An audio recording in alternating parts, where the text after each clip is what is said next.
am hasibta anna ashabal kahfi. Aya, emblete tumfungulie mzee hapo.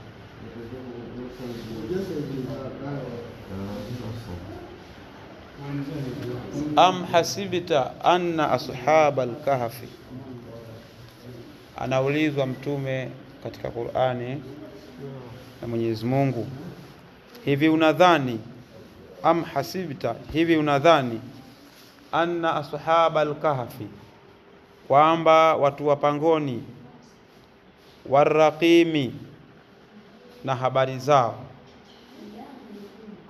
kanu min ayatina ajaba, zilikuwa ni katika dalili zetu zilizo za ajabu. Kama tulivyosema jana, aliulizwa mtume na Mayahudi, kama wamejadili kama huyo ni mtume wa kweli, nendeni kamuulizeni kuhusiana na habari zile za watu wa pangoni, maana wao walikuwa wanazo kwenye vitabu vyao. Kwa hiyo kama atazijua bwana huyo, basi huyo ni mtume wa kweli. Alipoenda kuulizwa, akawaambia nitawaambieni kesho, kwa maana kama anategemea wahi kutoka kwa Allah. Alisahau kusema neno insha Allah. Mwenyezi Mungu akampa mtihani na siku 15 hakuna wahi wowote unaopita. Kila wakija tugea habari zetu, anawaambia ngojeni. Kila siku anakuja ngojeni, mpaka akaja akakumbushwa na Mwenyezi Mungu.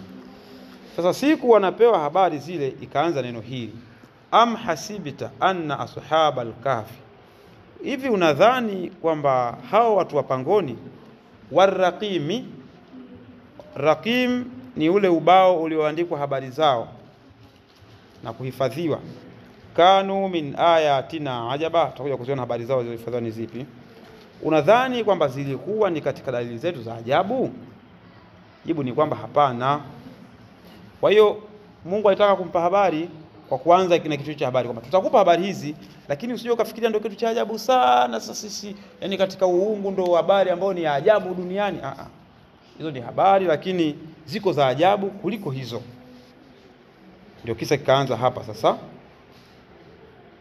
Idh awal fityatu ila al-kahfi, kumbuka pindi walipokimbilia vijana katika pango. Idh awal fityatu ila al-kahfi, kumbuka wakati walipokimbia vijana kukimbilia katika pango. Faqalu, wakasema, Rabbana atina min ladunka rahma, ewe Mola wetu tupe sisi kutoka kwako rehma. Faqalu, wakasema, Rabbana atina min ladunka rahma, ewe Mola tupe kutoka kwako rehma. Wa hayyi ilana min amrina rashada, na utufanyie wepesi katika jambo letu hili uongofu, katika jambo lile la dini. Anasema fadharabna ala adhanihim, tukaziba katika masikio yao, tukaziba masikio yao wakawa hawasikii chochote. Fil kahfi, katika pango, sinina adada, miaka mingi. Tokeni sawa, sinina adada, miaka mingi.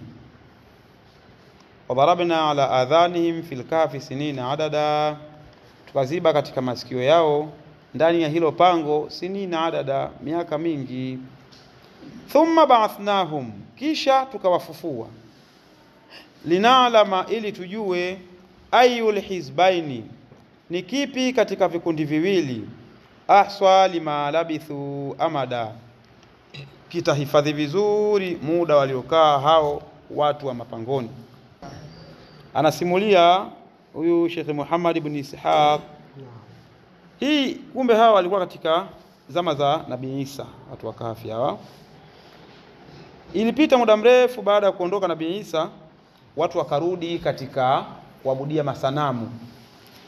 Kwa kawaida ilikuwa baina ya mtume na mtume panapita muda mrefu sana, kuanzia miaka 500 600. Sasa famarra bimadinati ashabul kahfi, siku moja akapita katika kijiji ambacho walikuwa hao ashabul kafi wanaishi, wale vijana. Wa hiya madinatu min ar-Rum, nacho ni kijiji katika ile nchi ya Rum. Yuqalu lahu, kinaitwa kijiji hicho Afsus. Wa ismuha inda al-Arabi Tarsus, au tena kile Tarsus, Waarabu wanakiita hivyo. Fala alipopita pale, faswara yursilu a'wanahu fayaghshuna alaihim wa yughmidunahu lahu fayamuruhum biibadati al-asnam wa yaqtulu man yukhalifahu. Alituma ujumbe wake pale katika kile kijiji. Yule mfalme alituma watu wake kuwahusia watu katika kuabudia masanamu, na anayekataa nauliwa. Sawa twende sambamba. Huyo Duqyanusi huyo alipita kile kijiji, naye alikuwa anafanya dawa katika ukafiri wake ule. Kwa hiyo ulifika ujumbe wake pale, watu wanaamrishwa kuabudia masanamu, ukikataa unachinjwa. Sawa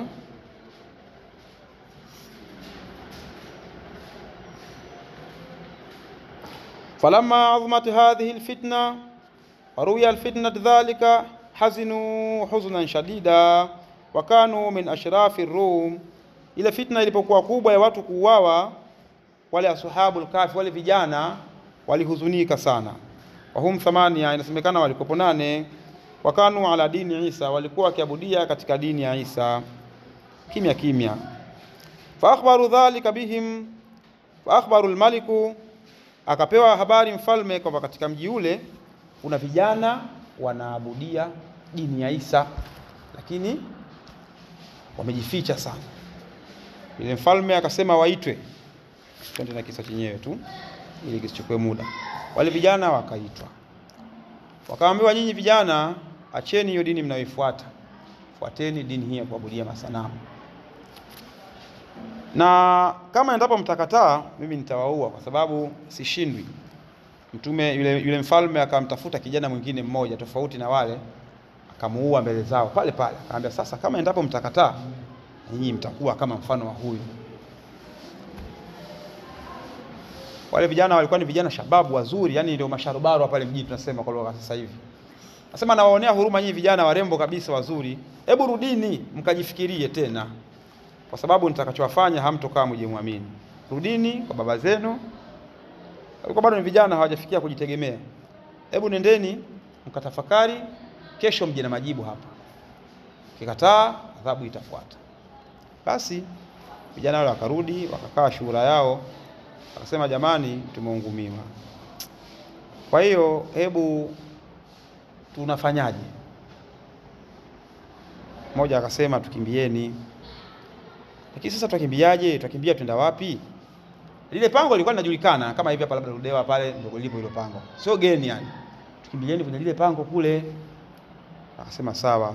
Kwa hiyo wakapeana kazi, kila mmoja aende kwa baba yake au aende kwao akachukue riziki kidogo aje nayo. Aliopata pesa, aliopata chakula, tukutane hapa tuanze safari.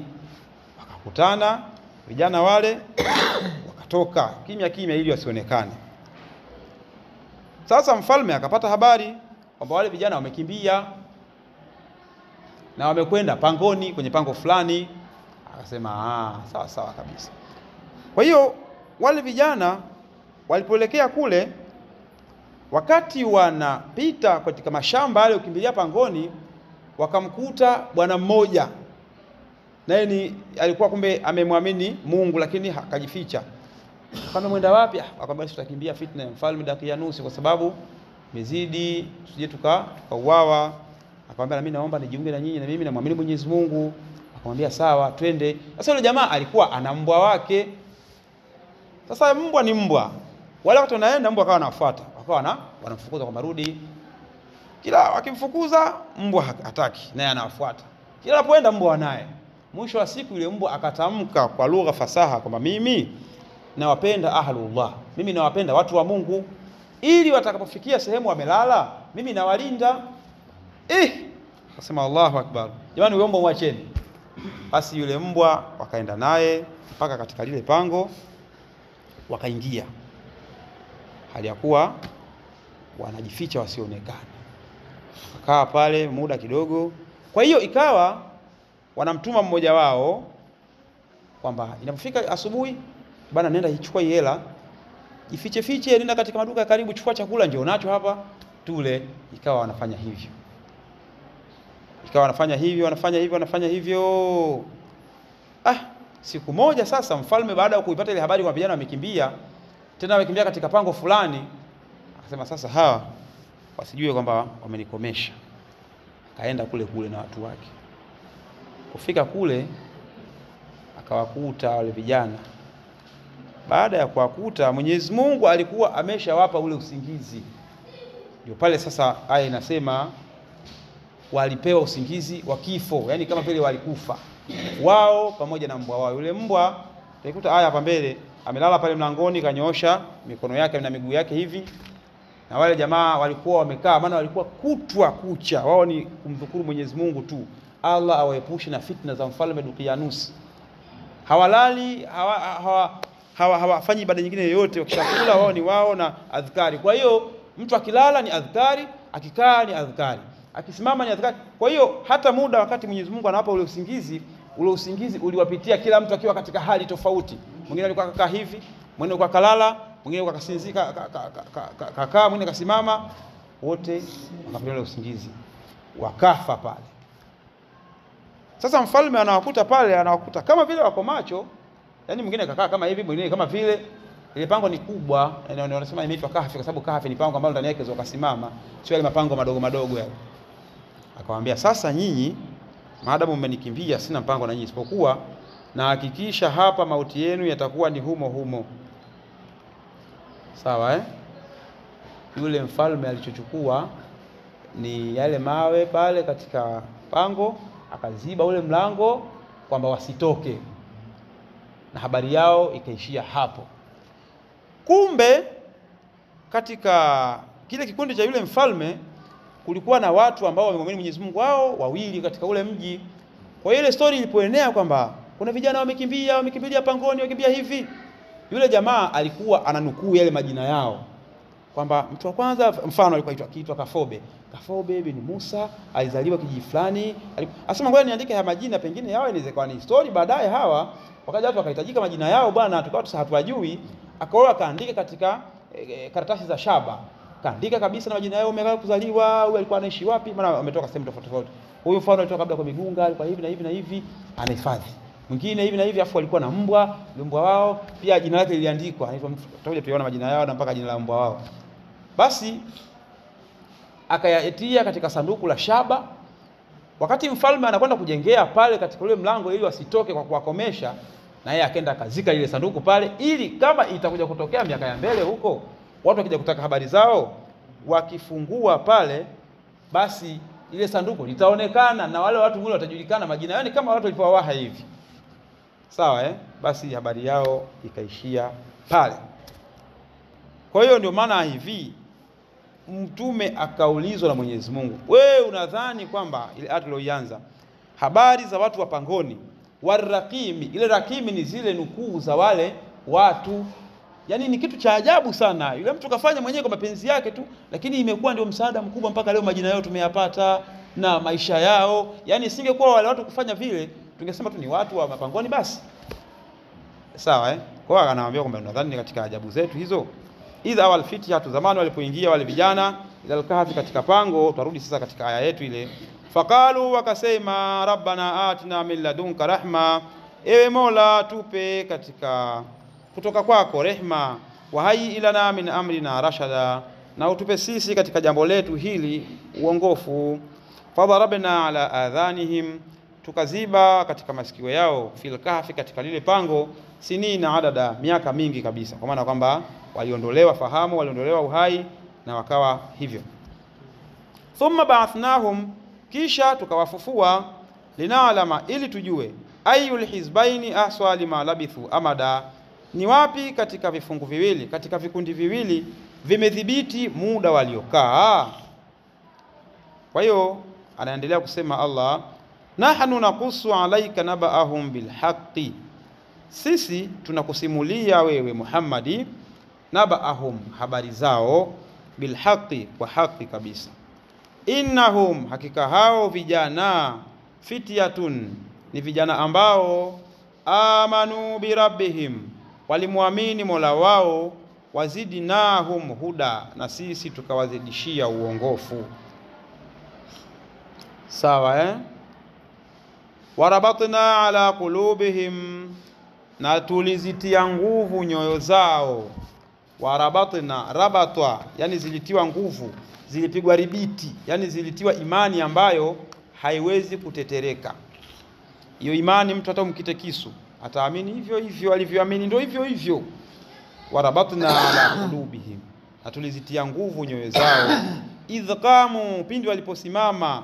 Faqalu, wakasema kwa nguvu kabisa na kwa dhati, kwa yule mfalme sasa kule, rabbuna. Faqalu rabbuna, wakasema rabbuna, mola wetu, rabbu samawati wal ardhi, ni bwana wa mbingu na ardhi. Lan nad'u min dunihi ilaha, hatutomlingania kinyume na huyo mola mwingine yoyote. Wewe wasema ni Mungu au wataka tuabudu masanamu, sisi hatutofanya hivyo. Yani fikiria leo mtu kaitwa mbele ya rais afu anajibu maneno hayo, ni imani kubwa sana. Laqad qulna idhan shatata, hakika tukisema hivyo wakati huo itakuwa ni upotevu mkubwa. Aya inasema, inayoendelea hapa, haulai qaumuna takhadhu min dunihi aliha, hao watu watu wa mfalme sasa. Haulai qaumuna takhadhu min dunihi aliha, hao ni watu wetu ambao walifanya kinyume na Mwenyezi Mungu Mungu mwingine, walikuwa wakiamini kinyume na Allah. Laula yatuna alaihim bisultanin bayin, kwa nini wasilete wao hoja iliyo wazi kama kuna Mungu asiyekuwa Allah? Ni kwamba ni upotofu. Faman adhlamu mimman iftara ala Allahi kadhiba, ni nani aliyedhulumu zaidi? Mwenyezi Mungu anauliza, nani mwenye kudhulumu zaidi? Mimman iftara ala Allahi kadhiba, kuliko yule ambaye mwenye kuzusha uongo juu ya Mwenyezi Mungu. Nani aliyedhulumu zaidi kuliko huyo? Ina maana hakuna. Mwenye kuzusha uongo juu ya Mwenyezi Mungu, huyo ndio mwenye kudhulumu zaidi, na miongoni mwao ni hao wanaoabudu masanamu. Na kama tulivyosema jana, wale wanaoamini kwamba Mwenyezi Mungu ana mtoto au Mwenyezi Mungu amezaliwa.